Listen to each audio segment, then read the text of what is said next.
Salam sejahtera dalam kasih Kristus. Saya salah seorang kemenakan daripada Om Yungke yang kita kasihi. Dan almarhum Om Yungke Wijaya Gunawan Sumantri lahir Desember 25, 1952 dan telah dipanggil Tuhan Oktober 13, 2022. Dan ada banyak kenangan yang sungguh berkesan, terutama ketika tahun 2000 pertama kali saya dari Indonesia ke Toronto, Kanada, tinggal di rumah di apartemen Om Yungke sekian saat sebelum akhirnya kembali ke Amerika. Saya ingat satu kali Om Yungke bilang begini sama saya, tahu nggak apa bedanya orang Amerika, orang Inggris, dan orang Indonesia kalau buang angin? Lalu saya tanya, apa bedanya Om? Dia berkata, kalau orang Amerika buang angin, langsung dia berkata, excuse me. Kalau orang Inggris, pardon me, lebih sopan. Kalau orang Indonesia habis buang angin, not me. Dan itu salah satu joke Om Yungke yang saya ingat sampai hari ini. Saya harap kita orang Indonesia tidak berkata not me habis ini, saudaraku. Nah, saya mau bagikan bahwa kita semua merasa kehilangan. Dari tadi malam, hari ini saya melihat betapa pribadi Om Yungke Sumantri seorang yang dikasihi, terkenal baik, suka menolong, suka melayani, seorang yang setia kepada keluarga. Bahkan saya yakin kita terkesan dengan humor-humor joke yang beliau sudah sampaikan. Tetapi walaupun kita merasa kehilangan, khususnya keluarga, kita merasa seolah-olah bahwa kepergian Om Yungke sesuatu yang merugikan buat kita. Tapi mari kita belajar lebih percaya apa kata Alkitab. Rasul Paulus berkata dalam Filipi 1 ayat 21 sampai 22, karena bagiku hidup adalah Kristus, maka mati adalah keuntungan. Coba kita hafal kalimat yang sederhana ini biar menjadi perenungan kita pagi ini. Karena bagiku hidup adalah Kristus. Saudara boleh ulangi 2, 3. Karena bagiku hidup adalah Kristus, dan mati adalah keuntungan. 2, 3. Dan mati adalah keuntungan. Lebih keras lagi dari awal. 2, 3. Karena bagiku hidup adalah Kristus, dan mati adalah keuntungan.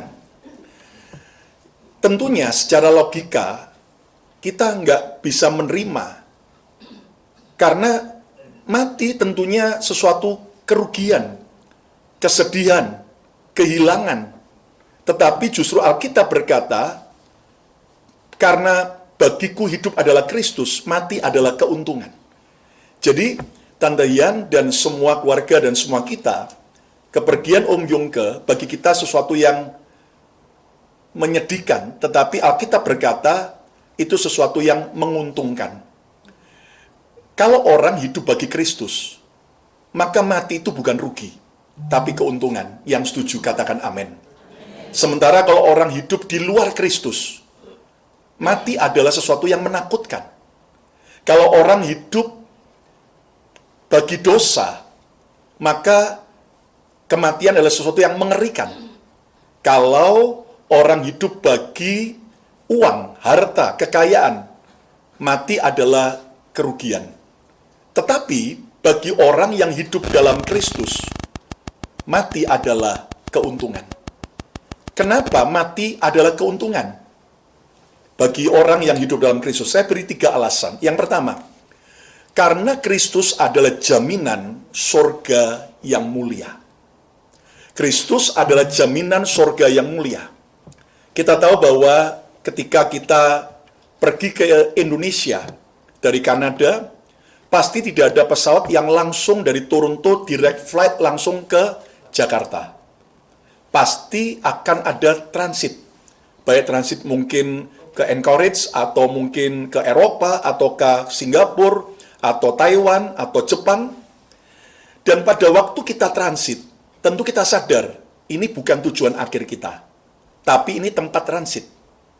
Tujuan akhir kita tentunya adalah Jakarta. Nah, kita harus tahu bahwa di dunia ini bukan tujuan akhir kita. Dunia ini cuma tempat transit. Ayo ucapkan bersama saya, dunia cuma tempat transit. 2, 3, dunia cuma tempat transit.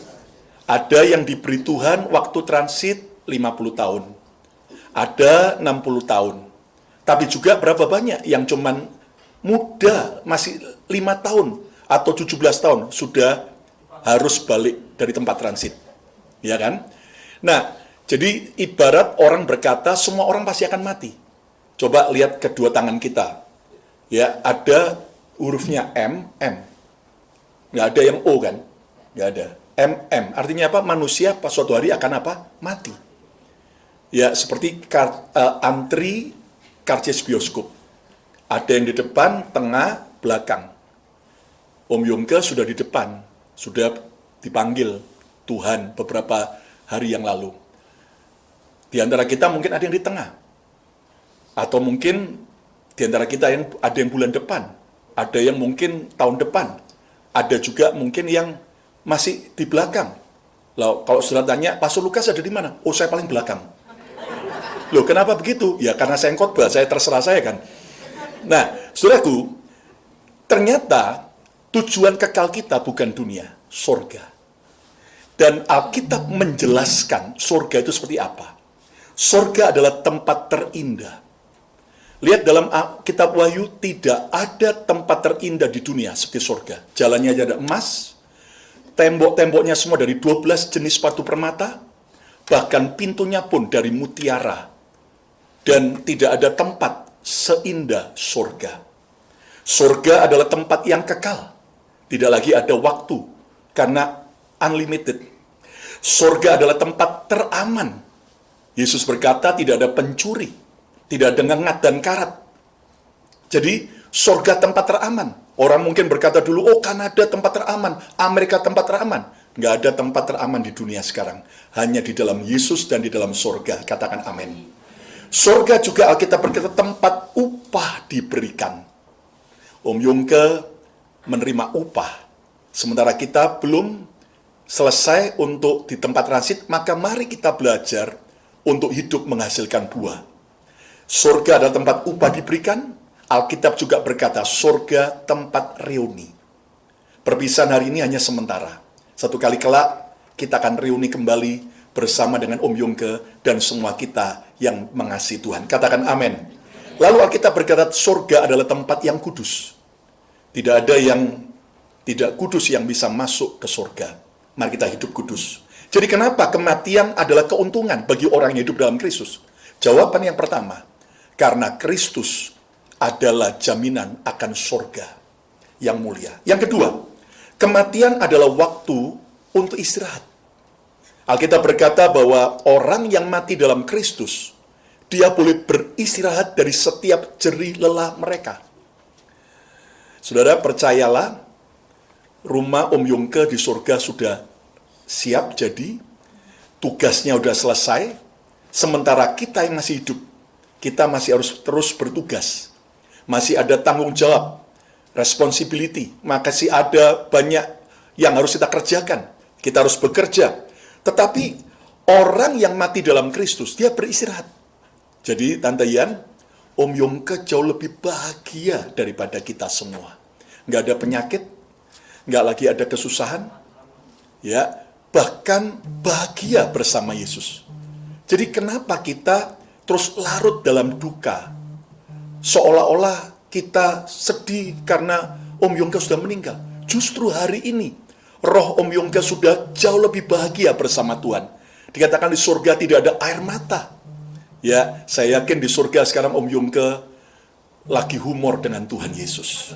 Ya, lalu Yesus berkata, apa kalau orang surga bukan berkata not me, tapi dia berkata maafkan saya. Itu orang surga, saudara ya. Karena jujur nggak mau bohong. Yang ketiga, yang terakhir, mengapa kematian adalah keuntungan bagi orang yang hidup dalam Kristus? Hidup bersama Tuhan selamanya. Wow.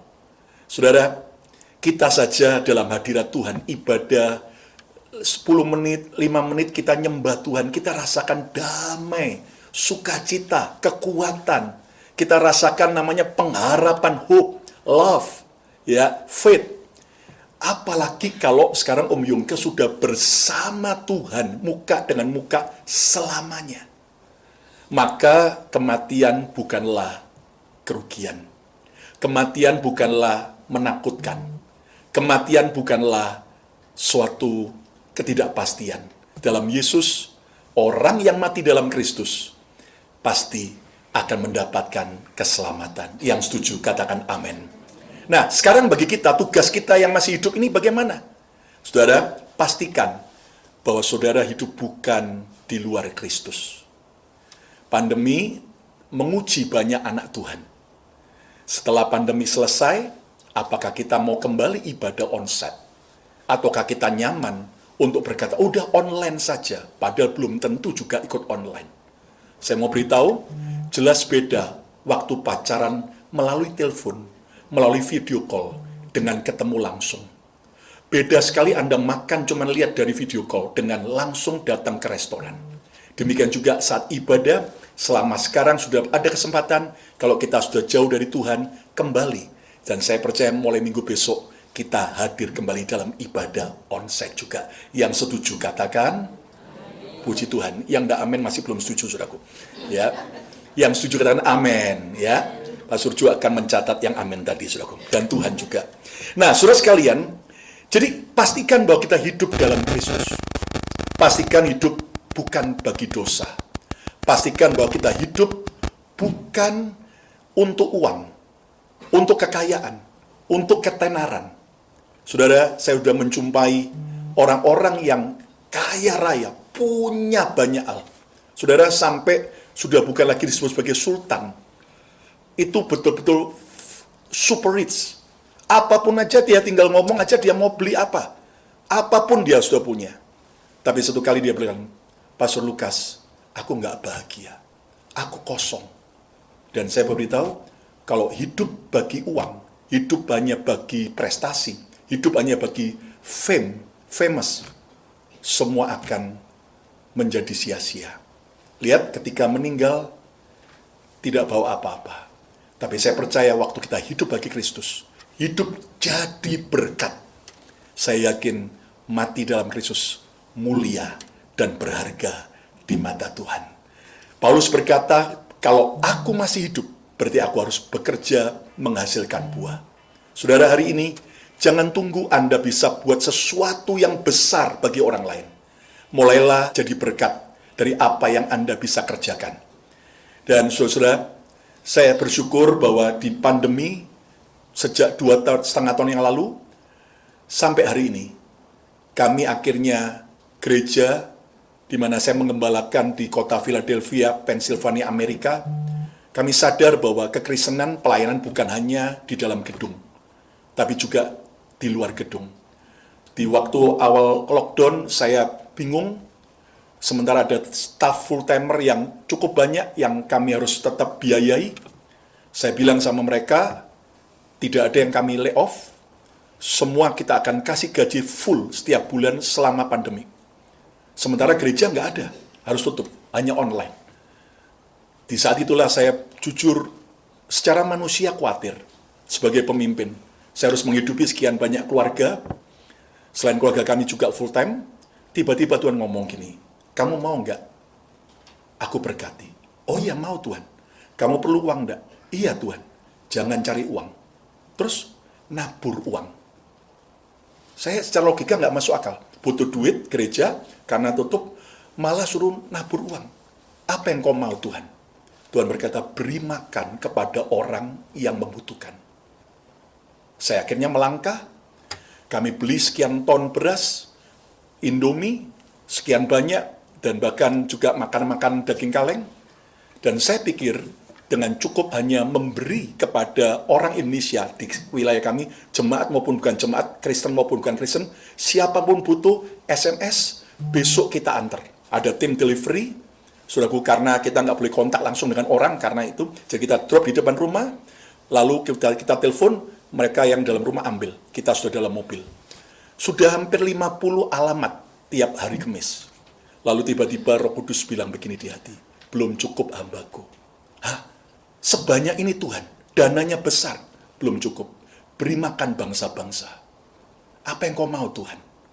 Tiba-tiba saya melangkah di depan gedung gereja kami, kebetulan di jalan utama kota Philadelphia, itu Broad Street, kalau di New York Broadway, kami mulai melangkah, karena tetangga kami juga non-profit organisasi sedang bagi makanan, kami bilang, ayo kita join, kita kerjasama. Antrian yang sama, kita beri makan, habis itu kamu bersih. Anda tahu, kami melangkah dengan iman. Dan antrian banyak, waktu itu hampir sekitar 400 orang tiap Kamis. Sampai berapa blok, polisi datang untuk mengamankan. Secara manusia, duit dari mana? Hanya modal taat. Dan tiba-tiba ketika lihat antrian panjang, orang semua lihat, sekota tahu yang lewat. Satu demi satu Tuhan buka pintu berkat. Satu demi satu sampai hari ini. Berbagai organisasi food bank, sampai akhirnya yang dulu kami pernah hubungi melalui telepon, email, surat resmi gereja, nggak pernah ada yang nanggepin. Sekarang mereka pada berdatangan, dan hari itu, sampai hari ini, kami limpah terima menyalurkan berkat dari berbagai supermarket, dari ShopRite, Giant, dari Trader Joe, dari juga berbagai macam supermarket. Kami beri sampai daging, buah, sayuran, sampai makanan kering, saudaraku. Dan Anda tahu bangsa-bangsa, itu berbagai orang hitam, orang putih, orang Asia, kami bagi. Sampai hari ini, tiap Kamis, kalau Anda mau lihat Instagram saya, itu Anda bisa lihat bahwa kami lakukan itu. Satu hal yang saya bilang sama saudara, setiap kali saya datang jalan ke sebuah wilayah, ada orang kenal saya, Pastor, thank you, kamu jadi berkat. Dan Anda tahu kadang-kadang ada orang kasih berkat ini untuk support pelayananmu. Dan semua saya tetap masukkan gereja. Dan Anda tahu, kami sampai terima penghargaan dari Mayor Kota Philadelphia bahwa kalian benar-benar jadi berkat bagi komunitas.